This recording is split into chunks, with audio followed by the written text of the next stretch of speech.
Abra sua Bíblia em Esther, capítulo 6. Não sei se Renan fez de propósito, mas eu disse a ele que esse era o texto mais pentecostal de todo o livro, né? Então hoje você se prepare porque vai ter virada, né? Amém. Esther, capítulo de número 6. Vamos ler o versículo de número 5, a partir do 5.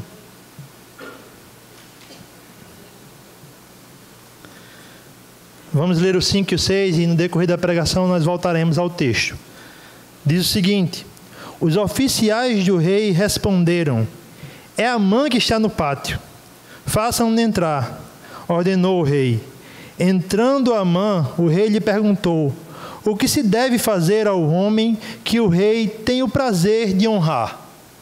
Vamos orar? Pai, muito obrigado por tudo que tu fazes por nós e em nós.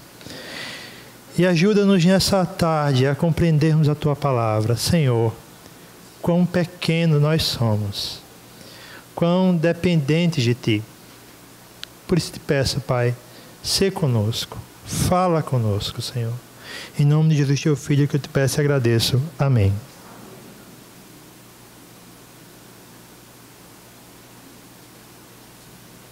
Uma das coisas que eu aprendi desde criança na minha vida foi para qual time torcer. Não é verdade? Porque isso se ensina de criança. E meu pai, ainda não crente, mas muito sábio, me ensinou a torcer pelo Vasco, né? Entendeu? Então, assim, carrego a cruz no peito, literalmente. Mas eu me lembro de momentos especiais, e um deles foi na Mercosul, me desculpem os palmeirenses, do ano 2000. No primeiro tempo, irmão, estava 3-0 para o Palmeiras. Minha mãe me colocou no quarto de castigo. Ela não estava me controlando mais de tanta raiva. E aí eu me lembro que um palmeirense gritou pelo meu nome, né? A voz de opressor. Gritou pelo meu nome lá fora: Antônio, você está aí ainda? E eu cabisbaixo, derrotado, irmãos. Mas aí tinha um detalhe no Vasco, um pequeno detalhe. Um baixinho chamado Romário. Camarada jogava, né, irmãos? Fez 3 gols naquela noite. Virou o placar para 4-3. No outro dia eu acordei animado e fui procurar outro vascaíno para compartilhar a notícia, né? Quando eu encontrei, o vascaíno estava todo arrependido, irmãos. Eu perguntei: o que é que foi que houve, seu Luiz?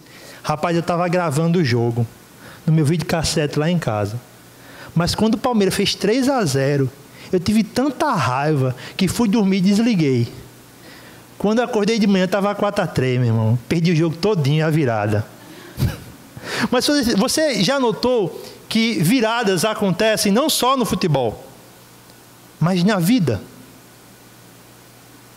Que nós somos surpreendidos por detalhes. Que nós somos surpreendidos por pequenas coisas que se encaixam no tempo e aquilo muda tudo. Com certeza, cada um de nós aqui poderia citar uma história como essa. Seja uma tristeza ou um momento alegre, tudo o que você viveu trouxe você para aqui, para este culto. A sua vida foi conduzida soberanamente. Na Bíblia, nós encontramos também passagens dessa forma. E é interessante porque no momento em que estamos no livro, tudo vai de mal a pior. Tudo está uma tragédia. O decreto do rei está na cara, digamos assim, do povo judeu. A data está marcada. O povo sabe o que vai passar e nada até agora mudou aquela situação. O inimigo está contente. Amã se encontra pleno. Falta só mais um detalhe para ele, mas ele se encontra pleno, sabendo que aquele dia vai chegar. Cada vez mais parece aos olhos de Amã que ele é o preferido do rei. O rei está distante. Parece não perceber o que fez. Não está nem aí. Está vivendo a sua vida. E é interessante como em menos de uma semana tudo nesse livro mudou. Porque a partir do capítulo 5 o autor corre. Literalmente ele vai citando eventos sucessivos até chegar à passagem que estamos, para nos mostrar uma maravilhosa verdade, que as reviravoltas, elas afirmam a soberania de Deus. E eu quero compartilhar com você essa verdade nesta tarde. Que as reviravoltas afirmam a soberania de Deus, pois elas não fogem do governo de Deus. Você pode acompanhar essas verdades no seu boletim. Observe comigo o texto do versículo 1 ao 3. Naquela noite, o rei não conseguiu dormir. Por isso, ordenou que trouxessem o livro das crônicas do seu reinado e que o lessem para ele. E foi lido o registro de que Mardoqueu tinha denunciado Bigtã e Teres, dois dos oficiais do rei que guardavam a entrada do palácio e que haviam conspirado para assassinar o rei Xerxes. Que honra e reconhecimento Mardoqueu recebeu por isso? Perguntou o rei. Seus oficiais responderam: nada lhe foi feito. Como a história começa? Com uma insônia. Inexplicavelmente o rei não consegue dormir, meus irmãos. Será que foi a ansiedade pelo pedido de Esther que o convidou para um banquete no outro dia? Será que foi pelas ocupações do reino que tiraram a sua paz? A Bíblia não relata isso, mas ela deixa claro: foi o próprio Deus que tirou o sono do rei. Deus não deixa aquele homem dormir. Deus não deixa aquele homem descansar. Aquele homem estava debaixo da mão de Deus. A insônia do rei revela tão somente outra verdade: Deus não para de trabalhar, meus irmãos. Ele pode estar nos bastidores, ele pode estar por trás das cortinas, ele pode não ter o seu nome citado, mas ele está presente. Ele pode estar, quem sabe, distante à nossa percepção, mas ele está perto, ele está agindo, ele está caminhando a história para onde ele quer. O rei, agora sem sono, toma uma decisão incomum. Xerxes tinha os melhores músicos à sua disposição. Ele podia simplesmente pedir para tocar para ele. Xerxes tinha várias concubinas. Xerxes tinha uma imensa gama de prazeres para desfrutar daquela noite. E ele faz o improvável. Ele pede os livros das crônicas. O livro que registra os atos do seu reinado. E pede para o escriba lê-lo. Veja, irmãos, para onde a história está indo. E agora aquele escriba começa a ler para o rei. Quem sabe no pensamento do rei, escutar aquilo traria o sono de volta. Mas chega um momento que o rei perde o sono por completo. A ideia do texto é que o escriba passou quase a noite inteira lendo o livro para o rei. Você vai notar mais à frente que quando Amã chega, já está amanhecendo. O rei passou a noite em claro, escutando a história do seu reinado, até que em um momento o escriba lê um fato que ocorreu há 5 anos atrás, em que Mardoqueu providenciou um livramento de um atentado contra o rei.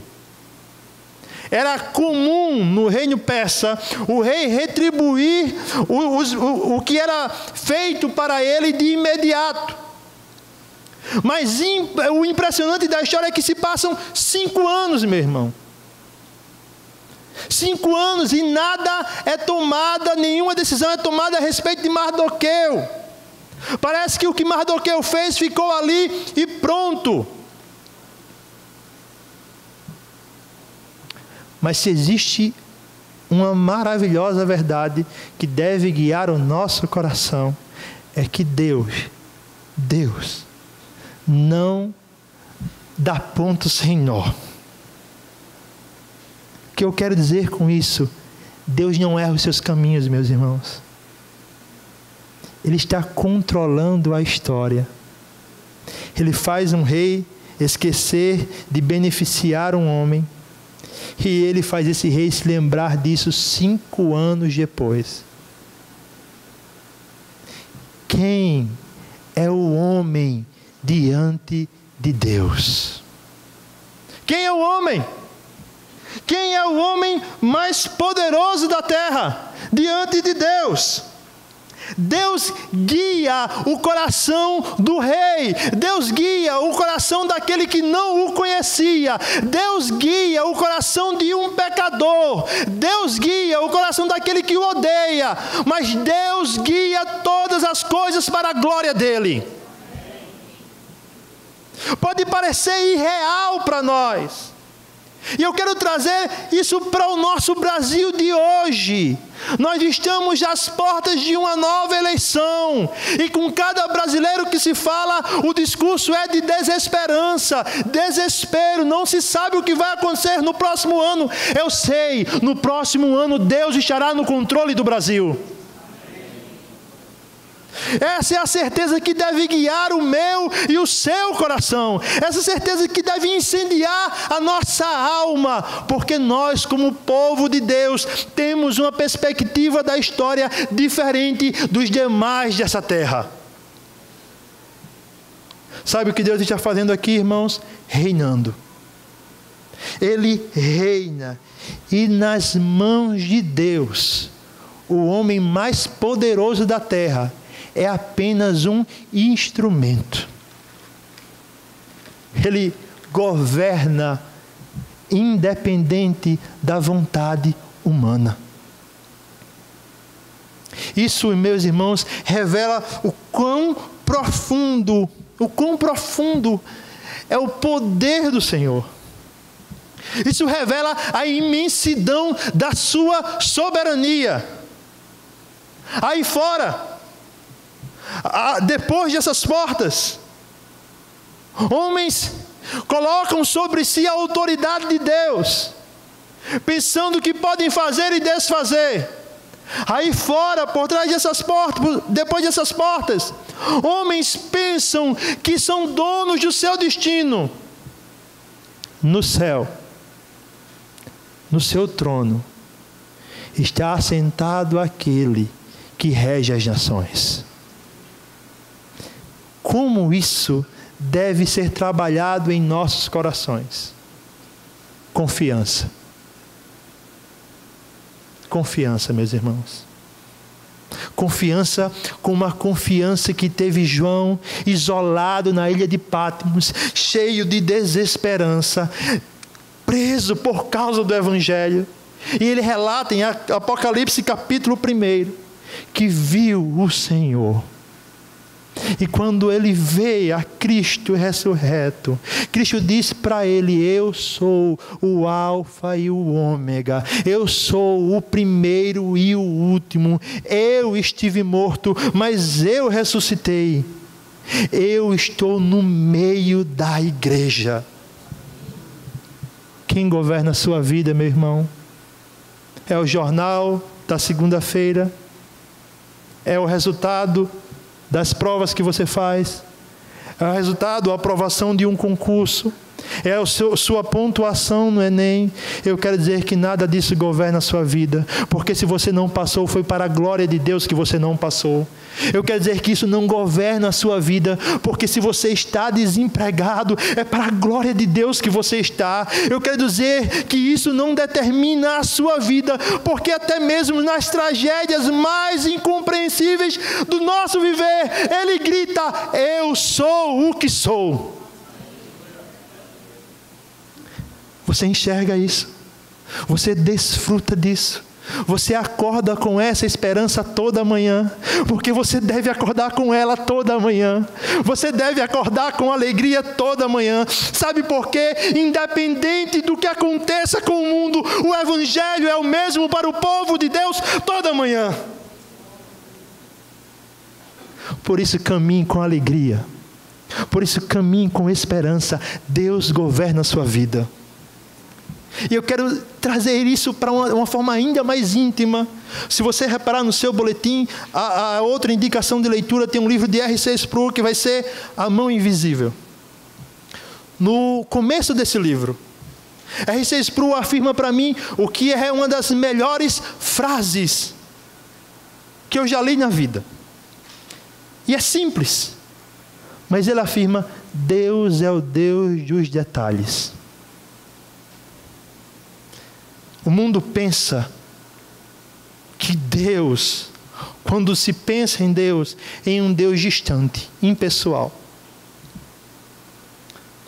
Quando eu olho para a Bíblia, eu vejo um Deus que afastou um filho de um pai por 13 anos para preservar a família.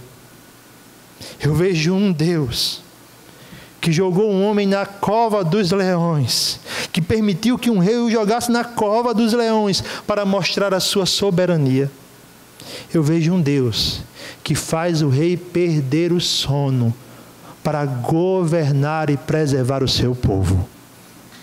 Como você deve caminhar amanhã, como você deve perceber a sua vida amanhã. Perceba, Deus age nas entrelinhas. Como disse o poeta inglês William Cowper, é por trás de uma providência carrancuda que Ele esconde a sua face sorridente. O dia está nublado, o sol não está aparecendo para você, mas saiba, depois das nuvens, o sol reina triunfantemente. A situação está terrível, só lhe resta lágrimas. Saiba, depois das suas lágrimas, Deus também reina soberanamente. A segunda verdade que nós enxergamos nesse texto, irmãos, é que Deus revela a sua soberania através desse texto, nos mostrando também a fraqueza do ego humano. Acompanhem comigo dos versos 4 ao verso 10.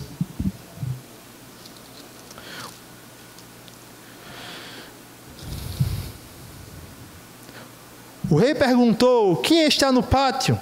Ora, Amã havia acabado de entrar no pátio externo do palácio para pedir ao rei o enforcamento de Mardoqueu na forca que lhe havia preparado. Os oficiais do rei responderam: é Amã que está no pátio. Faça-no entrar, ordenou o rei. Entrando Amã, o rei lhe perguntou: o que se deve fazer ao homem que o rei tem o prazer de honrar? E Amã pensou consigo: a quem o rei teria prazer de honrar, senão a mim? Por isso respondeu Amã: ao homem que o rei tem prazer de honrar, ordena que tragam um manto do próprio rei e um cavalo que o rei montou, e que ele leve o brasão do rei na cabeça. Em seguida, sejam o manto e o cavalo confiados a alguns dos príncipes mais nobres do rei, e ponham eles o manto sobre o homem que o rei deseja honrar, e o conduzam sobre o cavalo pelas ruas da cidade, proclamando diante deles: isto é o que se faz ao homem que o rei tem o prazer de honrar. O rei ordenou então a Amã: vá depressa apanhar o manto e o cavalo, e faça ao judeu Mardoqueu o que você sugeriu. Ele está sentado junto à porta do palácio real. Não omita nada do que você recomendou.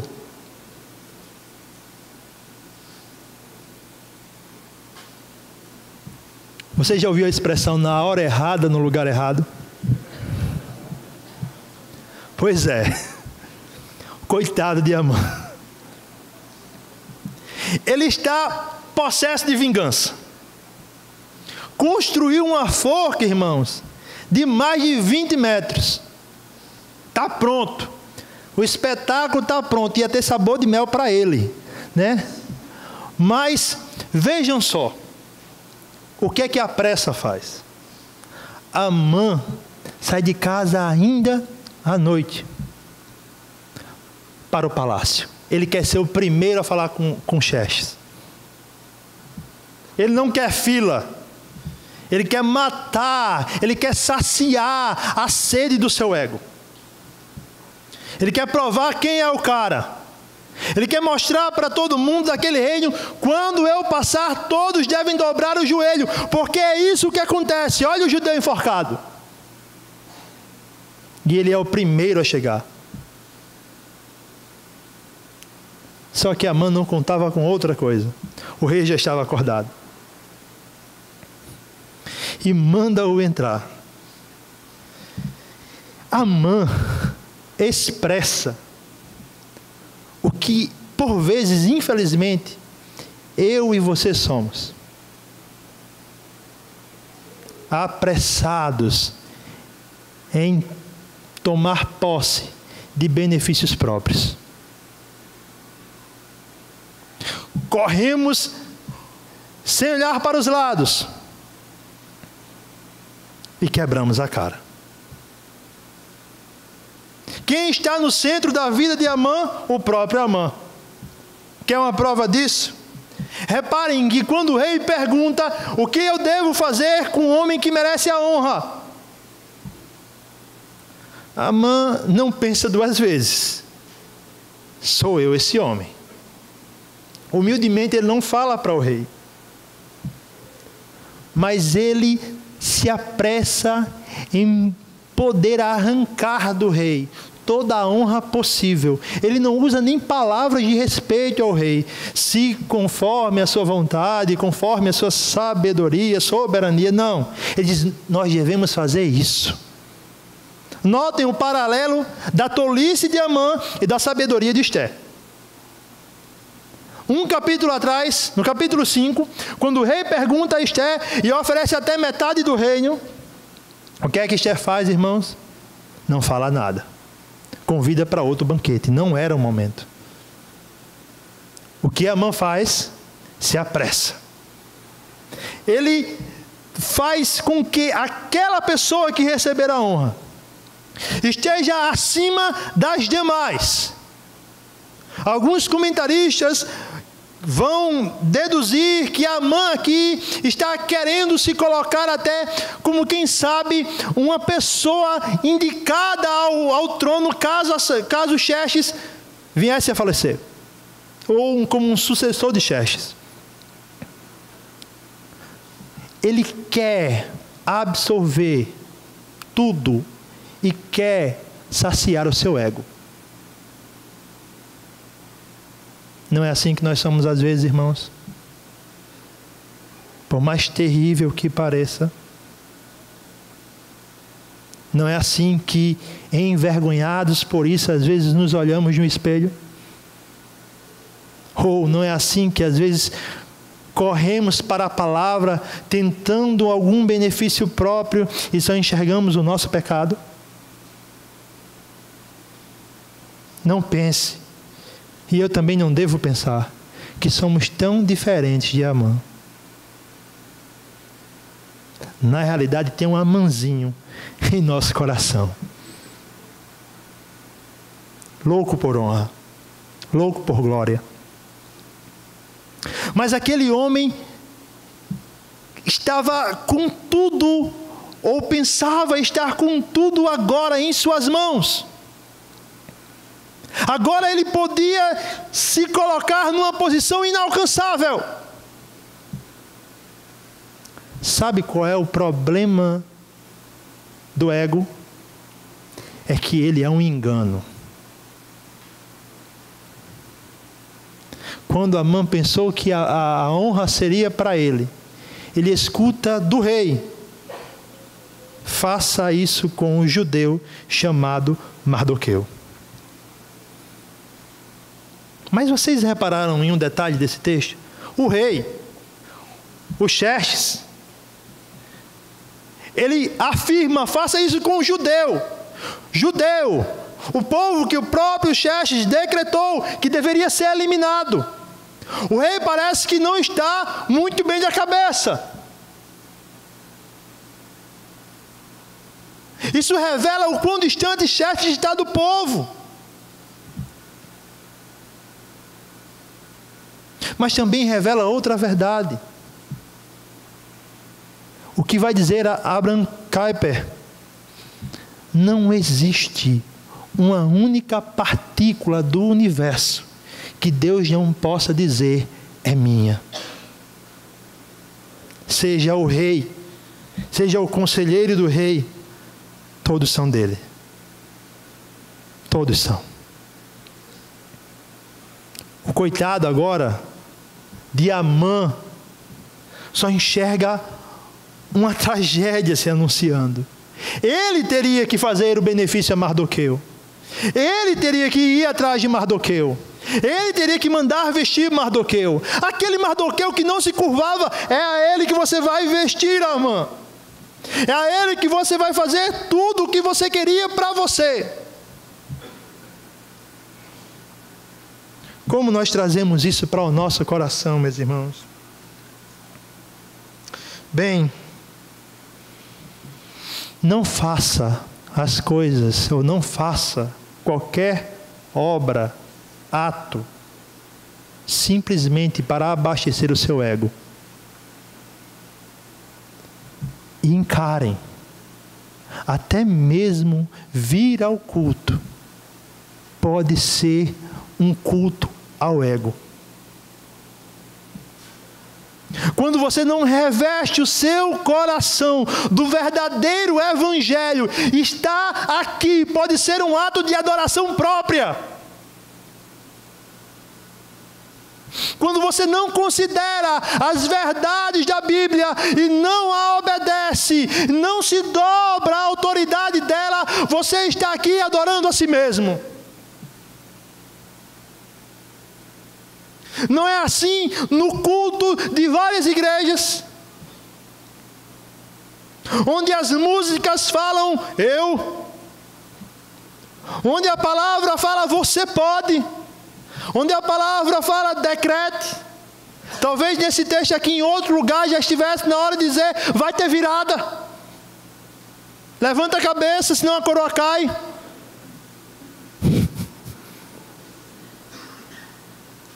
Porque as pessoas são mais importantes.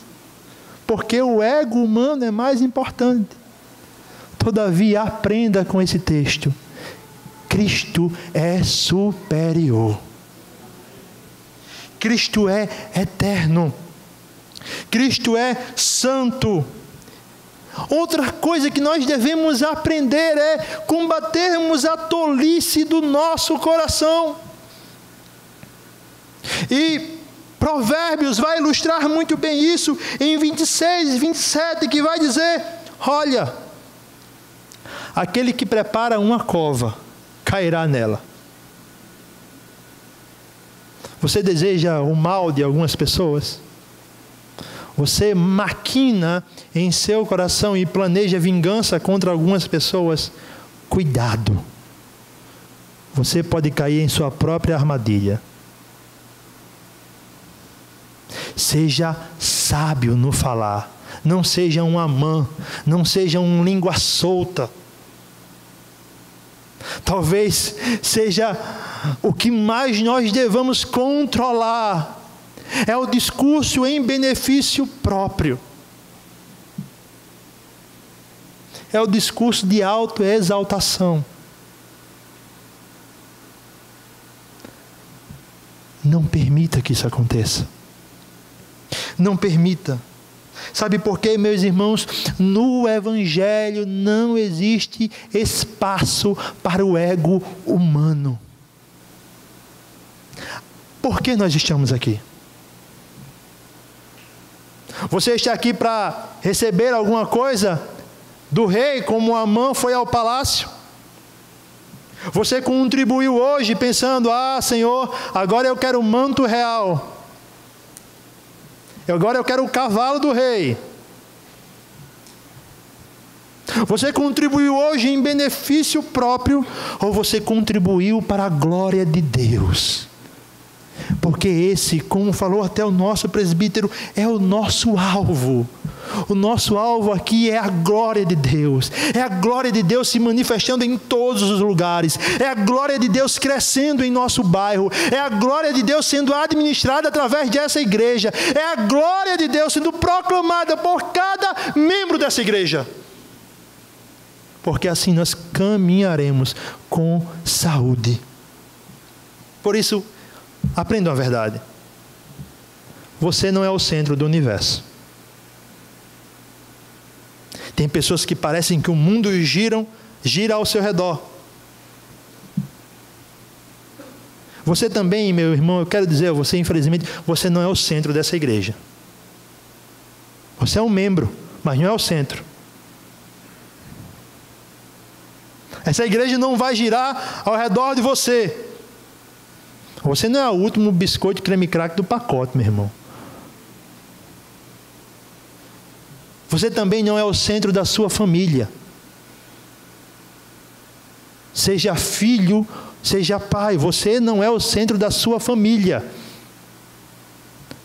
Mas Cristo é o centro. E quando nós tornamos Ele, temos essa consciência que Ele é o centro, nós amamos mais a nossa família, nós servimos melhor a nossa igreja e nós servimos melhor o mundo. Por isso aprenda isso. Não seja como Amã, apressado no benefício próprio. Ao contrário, aprenda o que disse o apóstolo: melhor coisa é dar do que receber. Melhor coisa é abençoar do que ser abençoado. Porque quando fazemos isso, nós fazemos com alegria, meus irmãos. Alegria.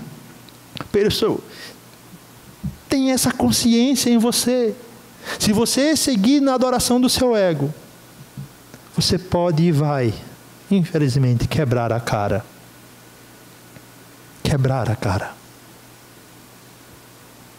Por último, meus irmãos, essas reviravoltas expõem o cuidado de Deus para com o seu povo. Agora é a hora da virada. Esther 6:11 diz o seguinte: então Amã apanhou o cavalo, vestiu Mardoqueu com um manto e o conduziu sobre o cavalo pelas ruas da cidade, proclamando à frente dele: isto é o que se faz ao homem que o rei tem o prazer de honrar. Depois disso, Mardoqueu voltou para a porta do palácio real.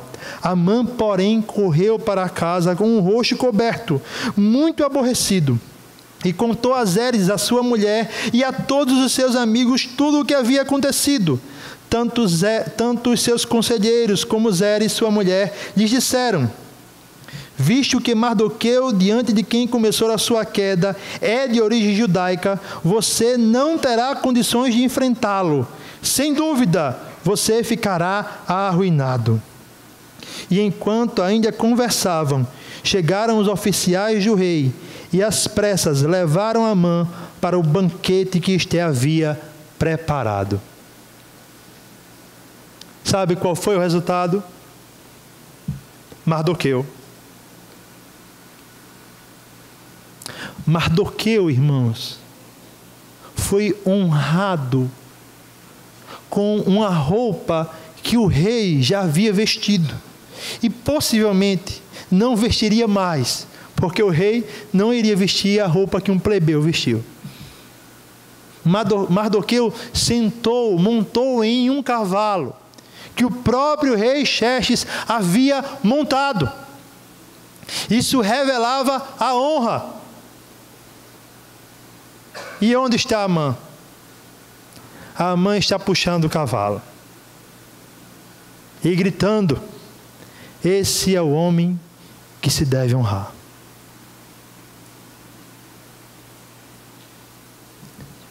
Quem nos honra, irmãos? De onde provém a nossa honra? Bem, se você perguntasse isso a Paulo, ele diria: antes de você conhecer a Cristo, você era um desonrado. Você era um filho do inferno. Um condenado. Você estava perdido. Para Deus, você estava morto. Mas depois do Evangelho, você é honrado como filho de Deus. Depois que você conhece o Evangelho, você é honrado como filho do Altíssimo. Meus irmãos, o que nós vemos aqui é o cortejo da humildade. Porque enquanto aquele Amã egocêntrico está puxando o cavalo, Mardoqueu que estava à porta do palácio, Mardoqueu que se preocupava com outras coisas, com a existência do seu povo, está montado na montaria real. O que nós vemos aqui são dois corações distintos. Sabe o que acontece quando acaba o passeio? Mardoqueu volta para o seu posto de trabalho. Para Mardoqueu, aquela honra não interessava muito. Era legal, era bonita, era impressionante, mas não salvaria o povo. Para Amã, aquilo era a sua ruína. Aquilo era o seu ego sendo destronado. Quem é você na história, meu irmão? Ou como quem você se comporta hoje? Como um Amã sem arrependimento, ou como um Mardoqueu humilde? Será que a humildade domina o seu coração, ou você deixa a prepotência vencê-la? O fato é que Mardoqueu continuou a sua vida, e Amã cobriu a cara como se estivesse de luto e correu para casa. Notem a reviravolta. Mardoqueu, por essas horas no texto, deveria estar enforcado. E ele está sendo honrado.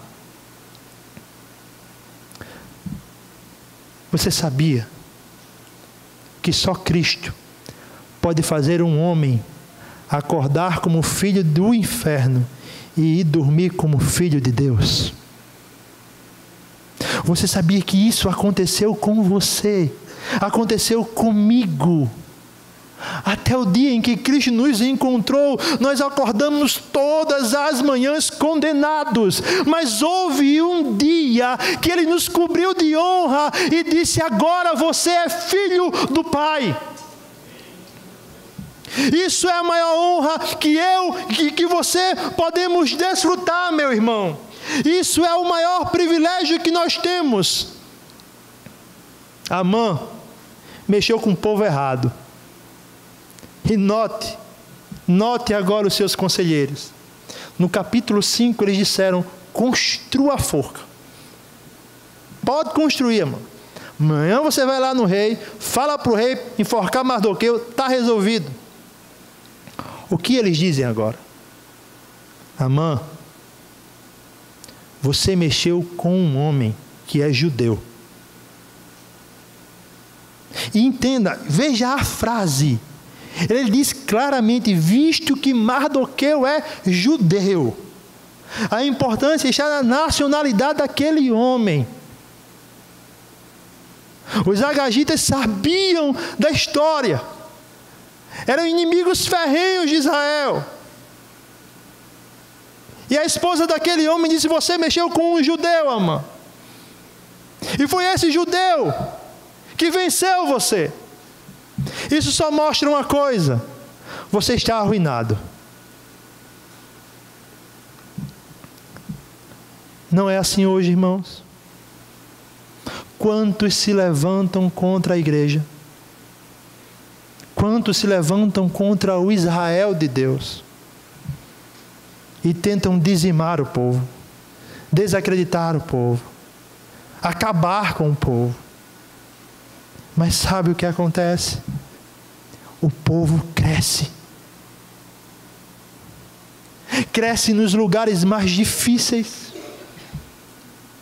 Cresce em meios a ondas de heresia. Mas crescem. Mas se importam com o Evangelho, mas são alcançados pelo Evangelho. Meu irmão, os decretos de Deus em relação ao seu povo não mudaram. E se temos uma certeza é que esse povo chegará até o fim. Ninguém acabará com a igreja, irmãos. Muitos podem tentar destruí-la, mas quem se levanta contra a igreja está se levantando contra o Deus da igreja. E esse Deus cuida dela. E esse Deus a preserva. E esse Deus zela por sua igreja. Como eu e você podemos lidar dia a dia, desfrutando dessas certezas? Encare as promessas e os decretos que Deus determinou para o seu povo e estão na Sagrada Escritura. Veja o que Ele fez. Veja o que Ele fez, irmãos. Porque fazendo um paralelo, um dia, um rei também trocou de lugar. Mas ele trocou a honra pela desonra. Ele não vestiu um manto. Ele teve suas vestes rasgadas. Ele não montou no seu cavalo real, mas andou curvado com o peso da sua cruz. E como disse o apóstolo Paulo, ele não se fez honrado, mas se fez maldição. Maldição. Ele não foi dormir tranquilo. Ele foi pregado em uma cruz. O seu pai o abandonou. E ele disse: meu Deus, por que me desamparaste? Mas o mais impressionante é que ali, naquele momento de completa desonra, no momento mais terrível para um homem, um guarda romano, olha para aquele homem com uma coroa de espinhos, com o corpo dilacerado, pregado em uma cruz como um malfeitor, e diz: verdadeiramente, esse é o Filho de Deus. Aleluia! Não foi assim comigo e com você, meu irmão. Nós não somos como esse guarda romano. Nós, quando olhamos para a cruz, nós não enxergamos só as feridas, nós não enxergamos só a coroa, nós não enxergamos só os cravos, mas nós enxergamos o Filho de Deus morrendo em nosso lugar e dizendo: agora eu honro você para ser também participante do meu reino. E diferente do reino de Xerxes, o meu reino não perece. Diferentemente do reino de Xerxes, no meu reino não há conspiração, não há corrupção, não há miséria. O meu reino permanecerá para sempre e você permanecerá para sempre comigo. Como você vai dormir hoje? Você vai dormir como filho de Deus. Aleluia. Eu já vi várias viradas em minha vida. Algumas contra mim. Várias reviravoltas já aconteceram no meu viver. Mas sabe o que é interessante? É o que o apóstolo Paulo vai dizer em Romanos capítulo 8. Todas as coisas contribuem para o bem daqueles que amam a Deus. Sabe o que Deus está fazendo através das reviravoltas da sua vida? Das lágrimas ou dos sorrisos? Deus está transformando você dia a dia mais parecido com Jesus. E esse é o nosso alvo, irmãos. O nosso alvo não é o que os outros pensam por aí, ou as outras igrejas pregam por aí, riqueza nessa terra. Não, o nosso alvo é dia a dia sermos mais parecidos com Jesus. E é esse Jesus que nos muda dia a dia. A maior reviravolta da história foi quando eu e você fomos salvos por Ele. Onde está o cais? Onde está a paz? Quando os meus pés se apressam e se perdem no tempo, onde está o meu eu? Quando o brilho deste reino me seduz e afina, onde está a pureza? Pra onde foi a beleza? Onde está a certeza?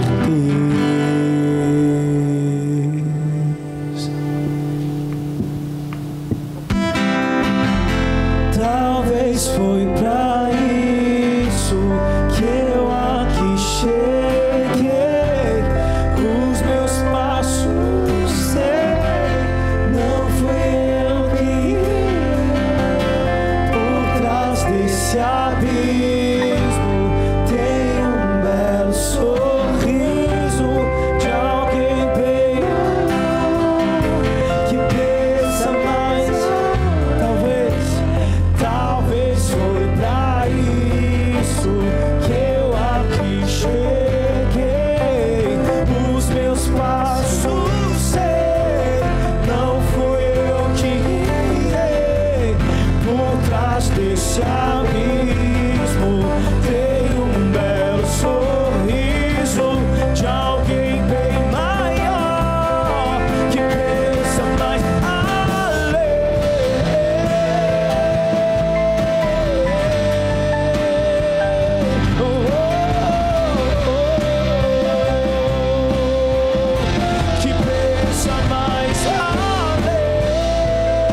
Te damos graças, Pai.